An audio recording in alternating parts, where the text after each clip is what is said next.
Well, good morning, everyone. And my name is Stephen Mashin. My pronouns are him and me. No, he. Well, those of you who know me that. And we are gathered, and you are all very welcome here at the Unitarian Universalist Church of Palo Alto, where we gather at different paths entwined to deepen our spiritual lives, nourishing connection, learning from each other, caring for each other, and tending to our world.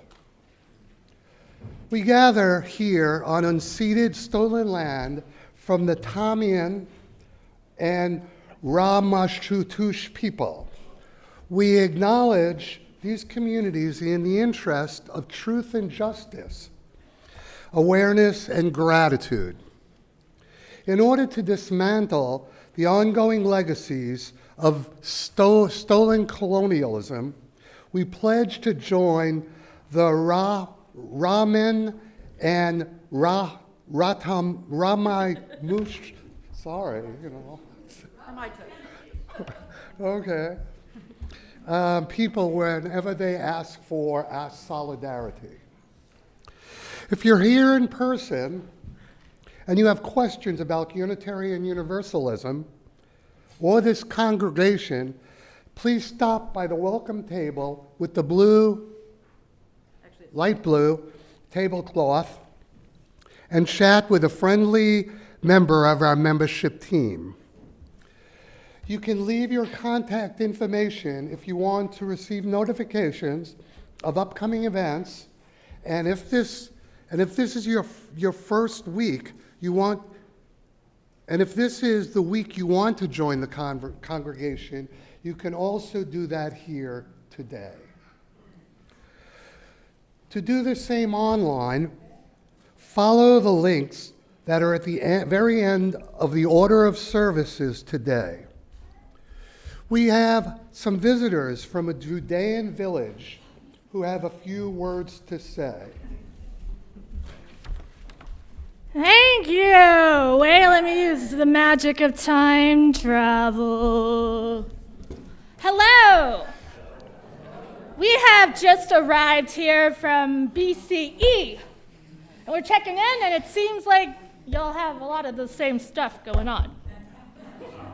What do you mean? You got some guy calling himself Caesar, you got an oppressive state, and everyone loves sandals. Well, when you put it that way, perhaps everybody should just come on back to the same time with us in Judean Village. If it's sort of the same, come on back. Come on back. You can connect with kids, you can make pottery, make honey date balls, you can flex like a gladiator, and you can also get hit up for taxes in April. This is all available and more by becoming part of Children and Youth Religious Education Spring Project. Woo! Judean Village. Blow your veil off. Kat, I just want to say that even if you haven't taught before, right, we'll teach you everything you need to know. Catch us at the table outside and ask questions and volunteer. I must just say, do you have to have any previous experience? No. At all? No. None whatsoever? None. Anybody here could do it? Anyone. Okay, just want to make sure. You have to pass a background check, though. But yeah, talk to us after. Thank you so much. Thank you.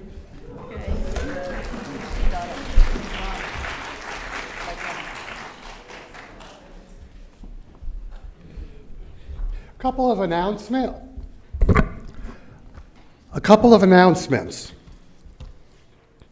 A great adult learning journey class in the Fireside Theater, a Fireside Room today.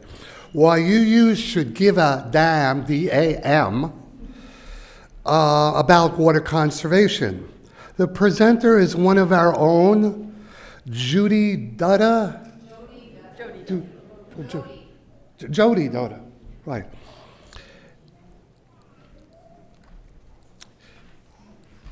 An engineer from the Federal Energy Regulatory Commission.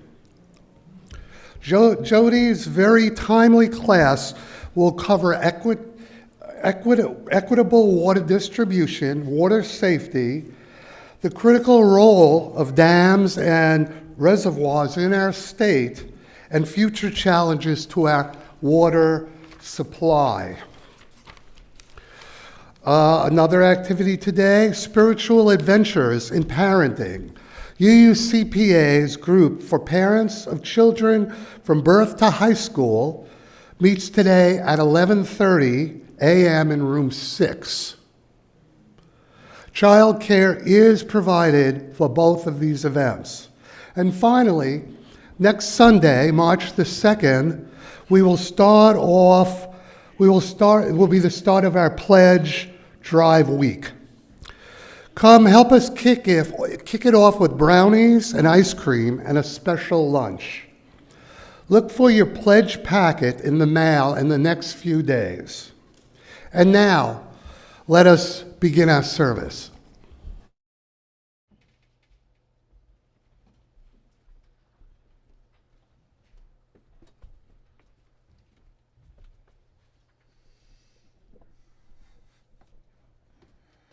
Well, it's so wonderful to be back with all of you.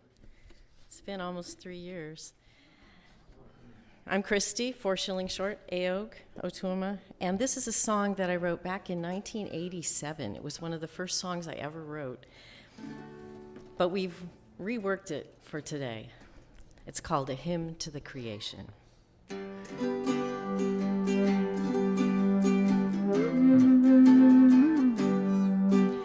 The sunrise in the morning, so still and fresh and sweet.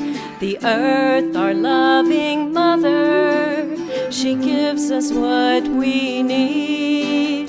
The cycles of the seasons, like clockwork they repeat. Creation is a blessing, so simple and complete. Look out into the world and see the beauty that is there, connecting all creation, delighting heart and mind, from the tiniest of flowers to the mighty ocean wide. The poetry of daily life, exquisite and sublime. The world of taste and color, the music that we hear. Without the mind and senses, it all would disappear. Beauty that is spirit unites with form and time, inspiring the creation of music, art, and rhyme. Look out into the world and see the beauty that is there, connecting all creation, delighting heart and mind, from the tiniest of flowers to the mighty ocean wide. The poetry of daily life, exquisite and sublime. This life, it is a journey, unfolding as it may. In search of love and freedom, we grow along the way. With hearts full of compassion, we work for truth and peace, and celebrate the beauty that blesses us each day. Look out into the world and see the beauty that is there, connecting all creation, delighting heart and mind, from the tiniest of flowers to the mighty ocean wide. The poetry of daily life, exquisite and sublime. The poetry of daily life, exquisite and sublime.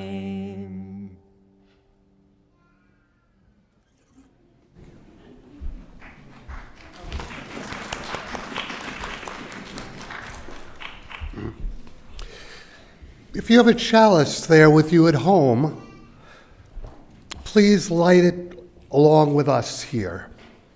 With humility and courage, born of our history, we are called as Unitarian Universalists to build the beloved community where all souls are welcome as blessings, and the human family lives whole and reconciled. With this vision in our hearts and minds, we light our chalice.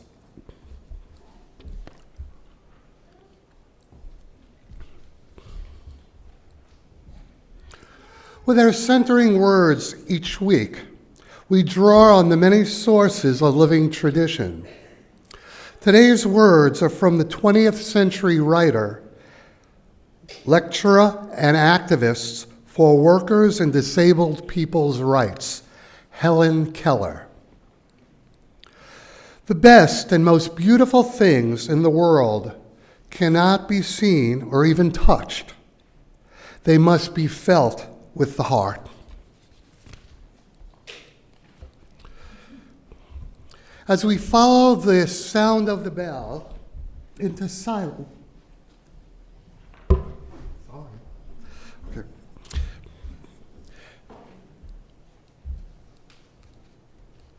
As we follow the sound of the bell into silence, we allow ourselves to arrive here fully.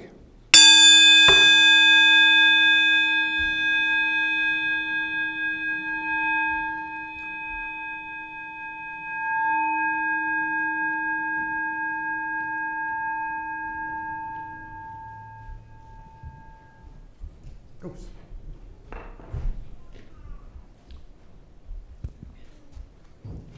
Good morning. Good morning. I invite those who are young or young at heart or who want to squat down with me on the colorful quilt to join us for the story. Good morning. Oh, we have a bunny.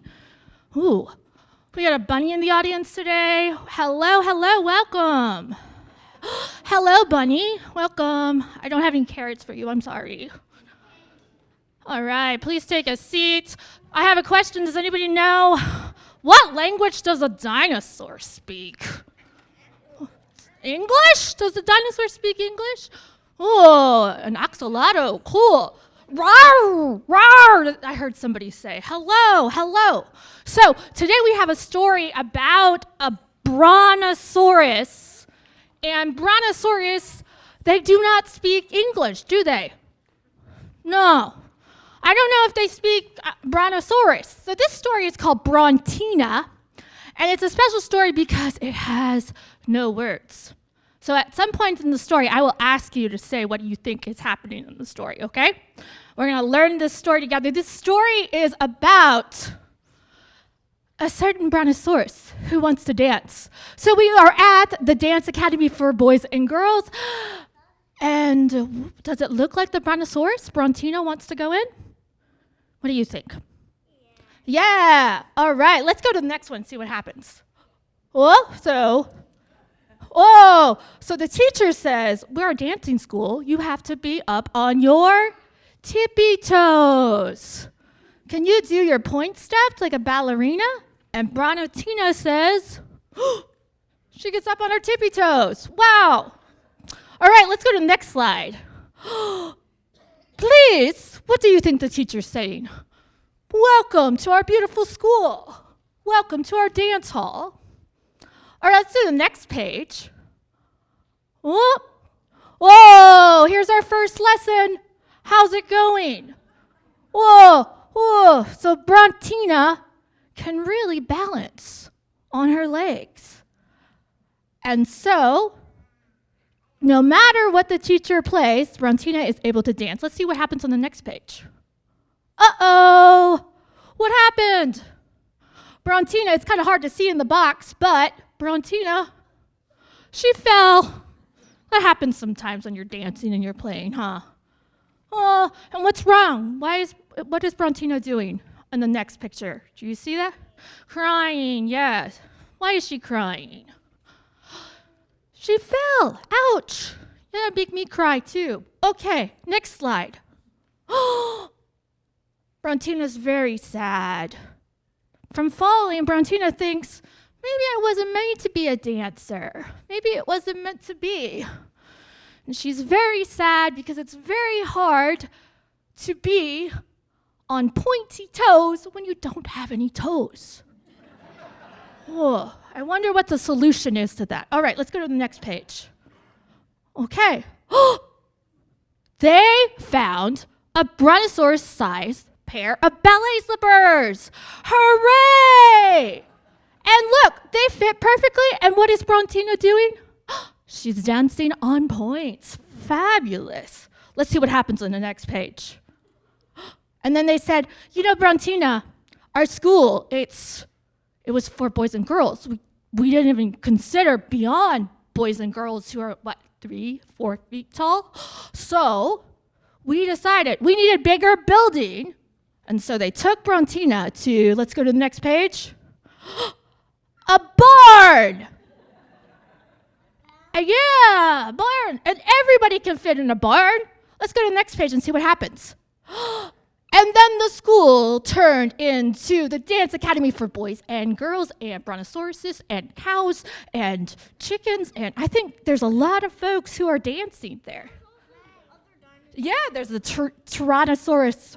Wait, there's a T-Rex. What else is there? Yeah. Stegosaurus?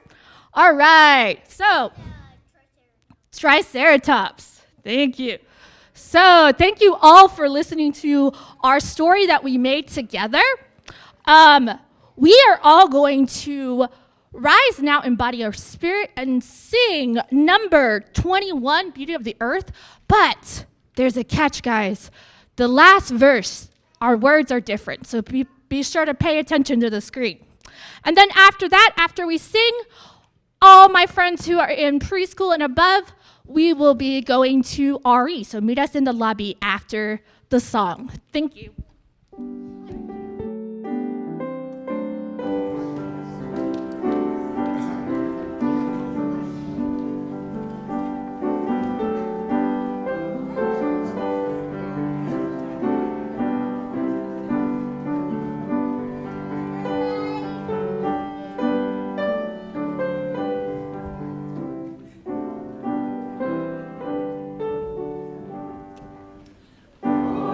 What are you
Let's take a moment of silent meditation or prayer to hold what we've heard, to be aware,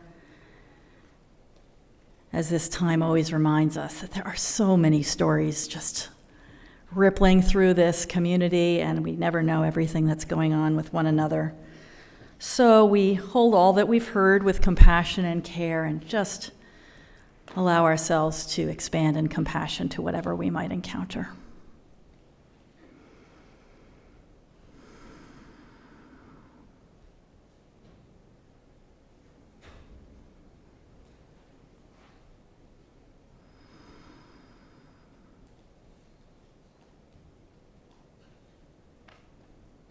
Blessed be. Will you raise a hand if you've got a couple empty seats next to you, just so people who are coming in or returning from dropping off their children can find them? Thank you. Now, let us join in singing Let All the Beauty We Have Known, which is number 326. If you've got the gray hymnal there, the words are online and on the screen.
Ever since I was a teenager, and even well before that, I always knew that beauty involved much more than the superficiality of a visual attraction. As I understand beauty, I know it is multidimensional, involving any or all of the senses, or moving beyond them. To me, the Helen Keller quote says beauty is something beyond the sensory, and I quote here as centering words: "The best and most beautiful things in the world cannot be seen or even touched. They must be felt with the heart." We give so much attention and time to thinking, our marvelous abilities of cognition, but I don't think that's how we sense beauty either. I try to see beauty everywhere. It doesn't depend on youth, good skin, about great facial structure or wealth. Often beauty may be found in nature, not just in the sunsets and ocean views, but also in the drizzly spring rains or the opossum family scurrying in the twilight of a mooned night. Or it could be the skunk families along the Bayfront Expressway that come from wherever to be sung to. Beauty is knowing that a lazy day or two is a wonderful ability, free of any mental distractions within, as my internal vibe of health and well-being is beautiful too. I see annually, in the latter springtime, the fledglings growing to young adults. I enjoy the 2-day experience of the winged termites leaving the local adobe clay earth in masses. That annual event, it must be Thanksgiving Day for the birds, and that's a kind of beauty too. Wintertime hot tub experience delights most of the senses internally and may or may not be beautiful as viewed by my neighbors or their neighbors. Depending on what they think of my aging physical body. Beauty is in the frequent visits of the great spiders vibing with their perfectly spun webs. I love the glistening, dew-like mornings accentuating every angle of each webmaster's creation. The condor, vulture, and the African fish eagles are not pretty birds, but these carrion eating birds are beautiful in their needs and purposes. I find beauty in the smells of good foods, the fragrance of nature's seasonal botanicals, or the earthly smells of forests, and the salty, warm beaches of New Jersey summers. Beauty is the seagull swooping down hastily to acquire your burger sandwich on a pier at a tourist locale among both coasts of this continent. I find beauty in my musical involvement and others' precision timing of music in dance accompanied or not by music, but music only improves the beauty of dance. As I ride my bicycle through the local slough along the Bay Trail, the beauty is in the changing seasons with its biannual flooding of the drying marshes in the peninsula, emphasizing the chaos and the changing of the wild world, in itself a beauty. In the silence within the slough, we may watch our animal neighbors adapt to the changing of the seasons. I live along the Canadian geese migration routes, and beauty is in their honking during their seasonal evening twilight within almost perfectly formed formations as they come to rest for the night. Hummingbirds frequent our backyards because of the multiple seasonal flowers that grow from packets of seeds from the state of Oregon, designed as pollinators for insects, which are a mixture of weeds, some might say. In closing, I believe with certainty that beauty originates from the heart, never the cognitive parts of the over-analyzing human brain. Thank you.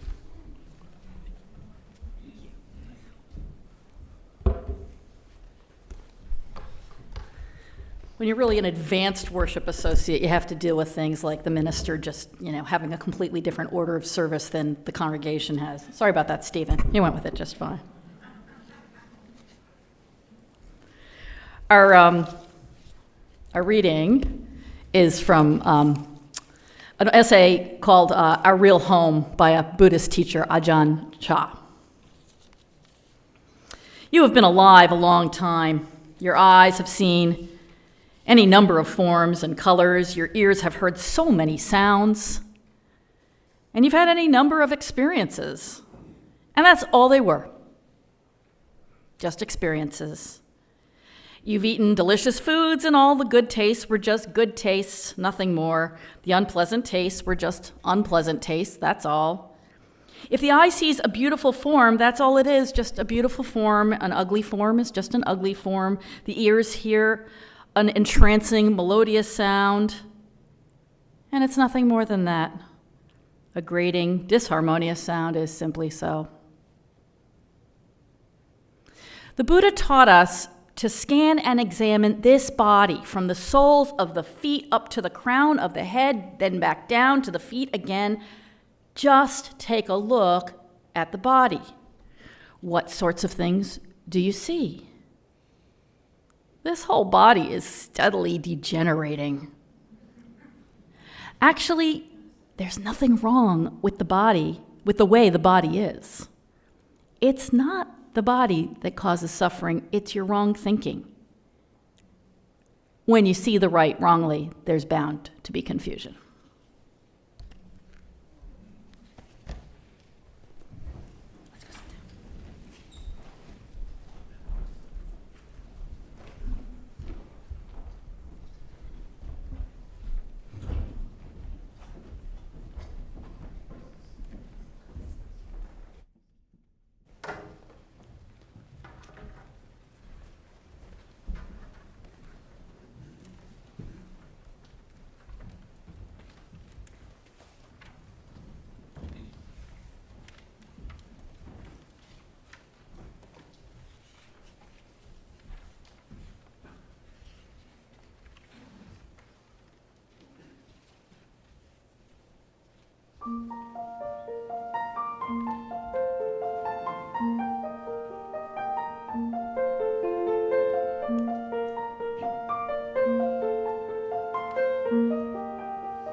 Who here was a picky eater as a child?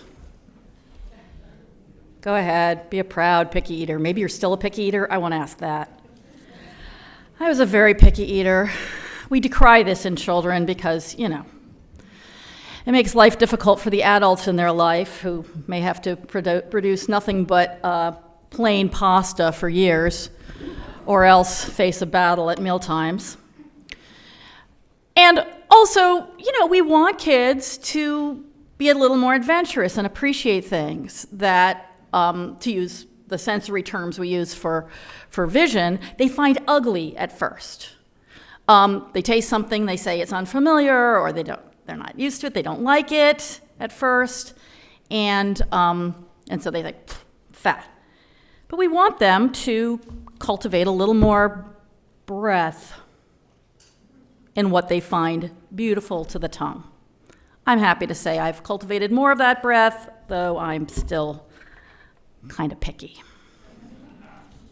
Trying to learn that some of the things that I don't like at first actually can become some of my favorite foods in time. What's funny is that, we cultivate this breadth in kids. We try to when it comes to what they'll eat, but in all sorts of other aspects of beauty, we cultivate, we call it taste. We're really trying to get people to narrow their idea of what is beautiful over the years. This kind of fashion is interesting or becoming to this body. This kind of hairstyle looks good on this person. They shouldn't try that one. Architecture, music, you name it. We try to teach people what is beautiful and what is not, with lots of room for different tastes, of course. But there are at least two ways to think about beauty. This marvelous quality, this marvelous part of the experience of being alive that we remind ourselves to rejoice in with our benediction each week. If we're going to rejoice in beauty, there are at least a couple different ways we can do that. One is this narrower way, to notice the particularly beautiful, the people who might get cast in a movie, while other people with fabulous acting ability but not such great cheekbones are passed over or have to fight a little harder to get there. There's a narrow way, and then there is the approach of ever widening our sense, like a picky eater who agrees to really try with an open mind that other weird thing. Ever widening idea of what could possibly strike us as beautiful. With the ultimate being what Ajahn Chah suggested, this ideal that maybe only enlightened Buddhists could ever reach, of seeing that the distinction between beautiful and ugly is one of those productions of the mind. It's not inherent in the thing itself. We have attachments and aversions. We like to say that what is ugly is connected to immoral or problematic things, but it's not that simple either. Now, as I say all this, I want to give a caveat.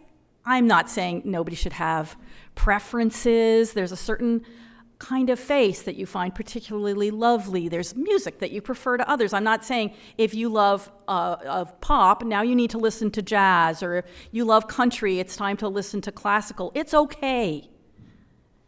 We don't need to force ourselves to broaden our sense of the beautiful in every single way. But there are some good reasons to entertain that option. Well, Humpty Dumpty put it this way. You may remember that Humpty Dumpty mentioned something to Alice about a present he'd gotten for his unbirthday. She said, "What's an unbirthday?" He said, "Well, it's a day when it's not your birthday." Alice thinks and she says, I like birthday presents better. And so he sits and does a little bit of math. And he says, of all the days of the year, you only have one birthday, but you have 364 unbirthdays. So which one is better to celebrate? So perhaps we can widen our sense of the beautiful, especially when it comes to people. To have some more celebrations of the unbirthdays in our lives. And then we have a lot more to rejoice in. Now, this idea, it comes up in our culture as well, of course. I'm thinking of, Stephen mentioned the beauty of drizzly days, and rain has been celebrated, people pointing us to the possible beauty of a rainy day, from the Beatles and their song Rain, back to Irving Berlin, who says, as long as I can be with you, it's a lovely day. It's a lovely day to get caught in the rain. And most of us know that simply being with people we love, seeing the face of a friend or a beloved, we recognize that that's not a face that will get put on the cover of People for their most beautiful issue. Have you ever noticed why the most beautiful people in the world are always English speaking? It's a very strange thing. Anyway, we can see perfectly well that person doesn't have the beauty of a model, and yet it's usually the case, I hope it's the case, that the people we love become more beautiful to us. What we're seeing, of course, is beyond the surface. We're seeing our experiences. We're seeing what we know about them. That's what shows through their imperfectly formed eyes and their irregular features. But also, maybe we'll actually be able to say, there's beauty there that I missed, beauty of that the senses takes in, and have that unbirthday example. Different people have pointed the way to this by the particular ways that they see. Like scientists say, well, I'm not just looking at with my senses, there's something I know that makes something beautiful. So Richard Feynman was a little irritated by he's a physicist, was irritated by a friend who thought, he said, as an artist can see how beautiful this flower is, but you as a scientist take it all apart and it becomes a dull thing. Feynman said, although I may not be quite as refined aesthetically as he is, I can appreciate the beauty of a flower at the same time. Ups the competition a little bit. I see much more about the flower than he sees. I could imagine the cells in there, the complicated actions inside, which also have a beauty. I mean, it's not just beauty at this dimension, at 1 centimeter, there's also beauty at smaller dimensions. The inner structure, also the processes. The fact that the colors in the flower evolved in order to attract insects to pollinate it is interesting. It means that insects can see the color. It adds a question, does this aesthetic sense also exist in the lower forms? Why is it aesthetic? All kinds of interesting questions which the science knowledge only adds to the excitement, the mystery, and the awe of a flower. That is all beauty, is it not? So there's those additional layers of knowledge. And then there's context. I was on a long road trip with 2 other people and taking turns choosing the music, as you do, although I am usually the driver, and so I feel like I usually get the last word. One of the other people chose Kendrick Lamar. Now, I like Kendrick, okay, but I didn't know a lot about his music, and this friend was not content to just say, hey, listen to this music. He wanted to give us the context. He told us a lot about Kendrick's life story and how he came to be a musician out of a lot of violence, seeing friends get killed in gang violence or drive-by shootings, and what made him decide to put his energy into his music. And then we listened to the song. And it was a very different, much richer experience. The sounds were exactly the same as when we heard it before, but layers of meaning added beauty to what we were hearing. And then sometimes the beautiful is revealed by someone's insisting on our looking beyond the conventional, shaking us up a little bit. Because as Barbara said last week from this pulpit, and if you missed it, make sure to see the video of the service on our YouTube channel, because her beautiful drawings are really important to the wisdom of the service.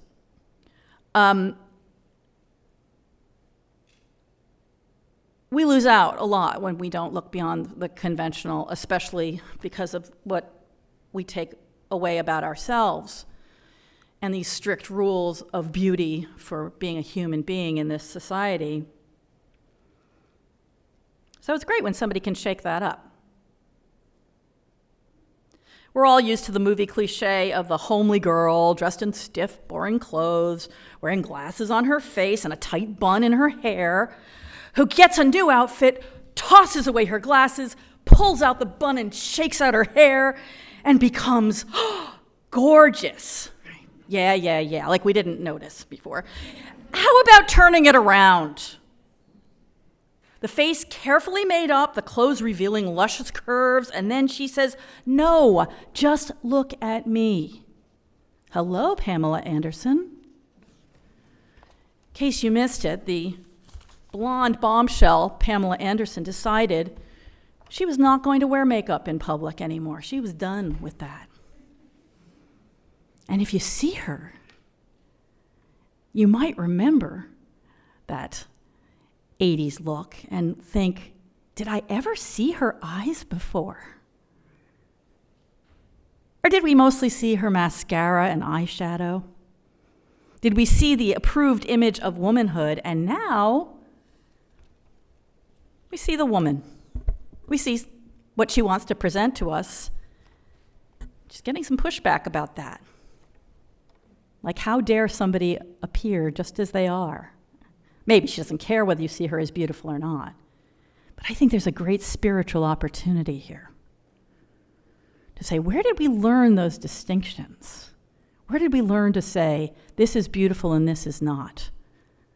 I'm attached to this, I'm averse to that, and turn away instead of noticing, where there's an aversion, I might learn something about myself. Can you show the picture there, Tim, that I used for the website illustration of this service? So if you find bugs beautiful, this probably isn't so challenging for you. So if you really, really like grasshoppers, I think they're grasshoppers. Some entomologists will come correct me if not. Put the ugliest thing you can think of on her hand instead. She is looking at that bug as if it is gorgeous. I don't know whether she thinks it's,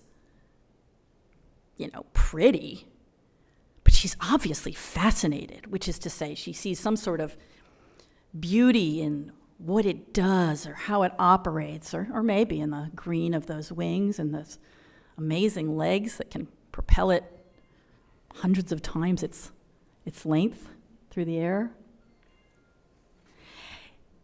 And not only does this picture invite us to look at what she's looking with that fascination, but the look on her face, the way she approaches the world, has the potential to make her beautiful. I mean, don't you want to know her, this person who looks at the world this way?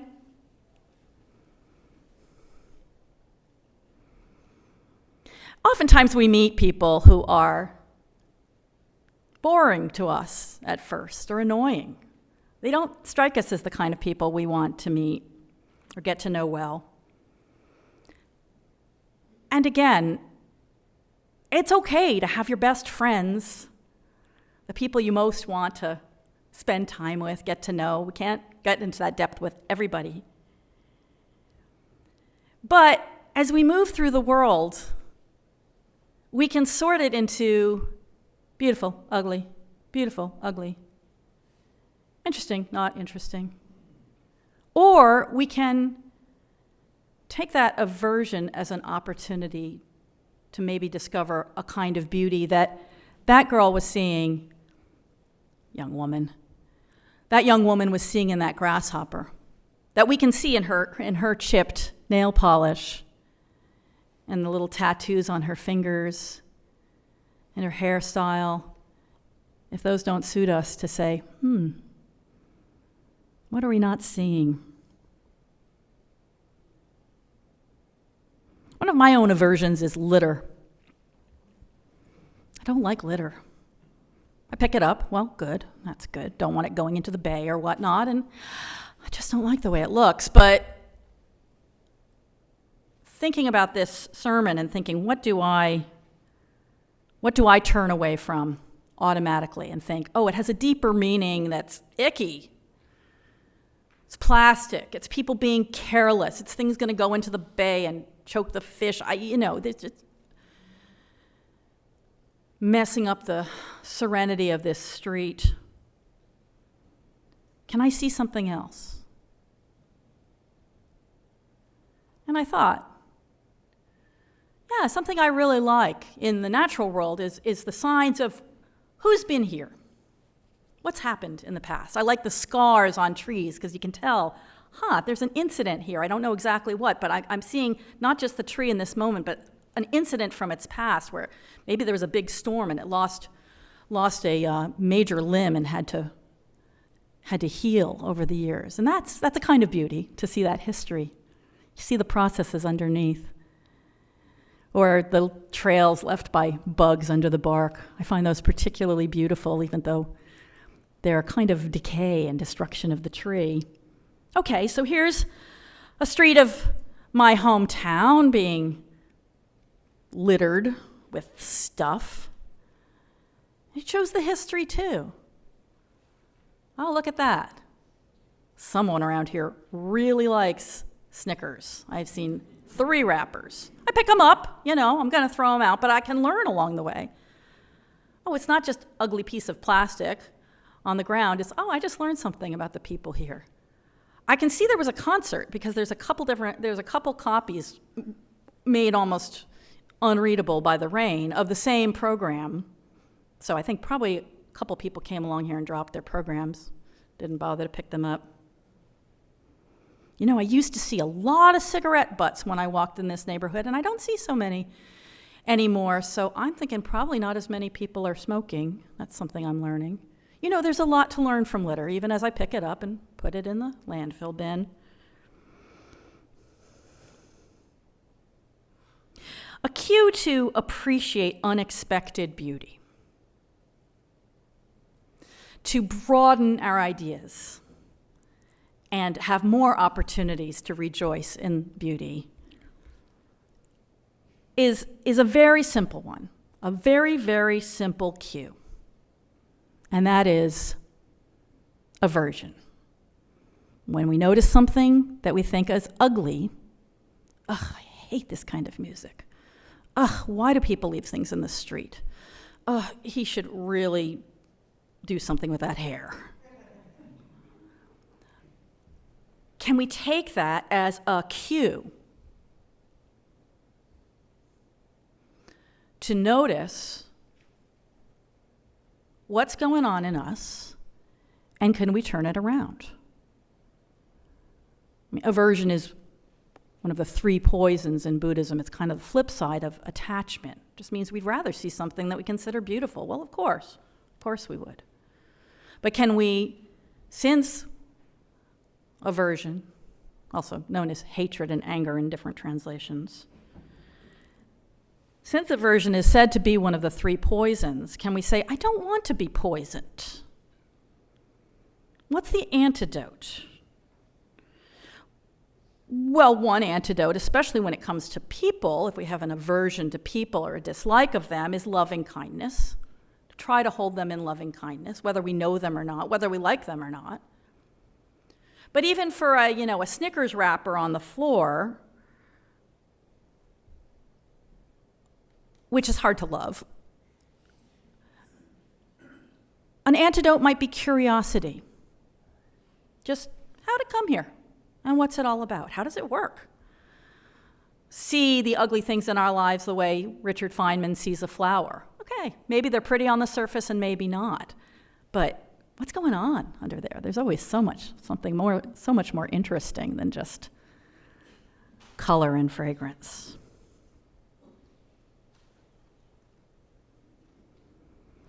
Especially when it comes to people. When we feel that aversion, again, it's okay. We don't have to run out and make a person we feel averse to our best friend. But before we simply dismiss them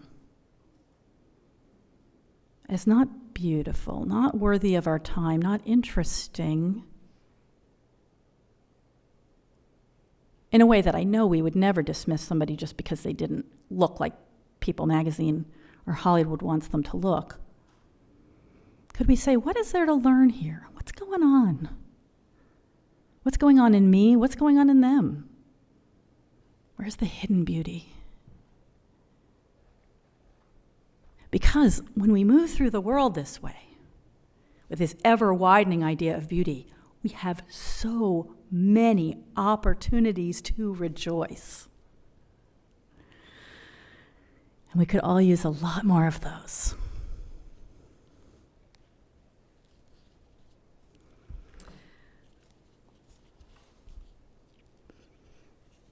It is time now for our offering, which we give with love and receive with gratitude. If you choose to give to the programs of this congregation with this ritual opportunity, you can use cash or check. There's text information and a QR code in the order of service as we listen to the beautiful music.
Thank you for your gifts. Please join in singing Seek Not Afar for Beauty, number 77 in the gray hymnal. The words are on screen and in your online order of service.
May the rain fall soft upon your face.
for Beauty by John O'Donoghue.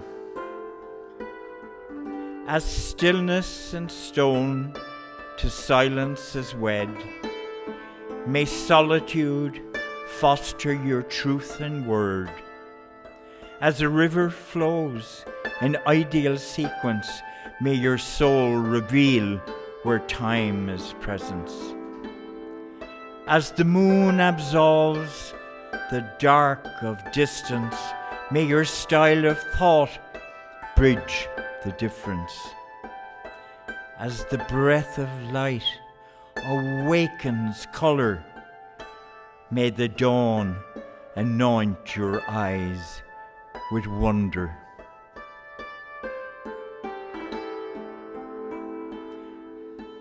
As spring rain softens the earth with surprise, may your winter places be kissed by light. As the ocean dreams to the joy of dance, may the grace of change bring you elegance. As clay anchors a tree in light and wind, may your outer life grow from peace within. As twilight pervades the belief of night, may beauty sleep lightly within your heart.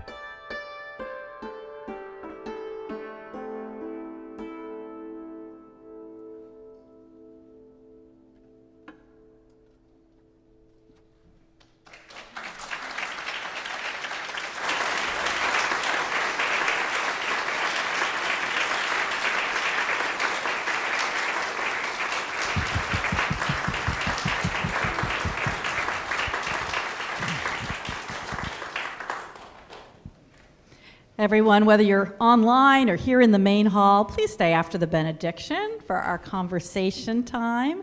We begin with greeting time, with a chance to particularly look out for someone you haven't met before or haven't seen in a while. Now, if you are online, please unmute yourself and turn on your video if you're comfortable with that.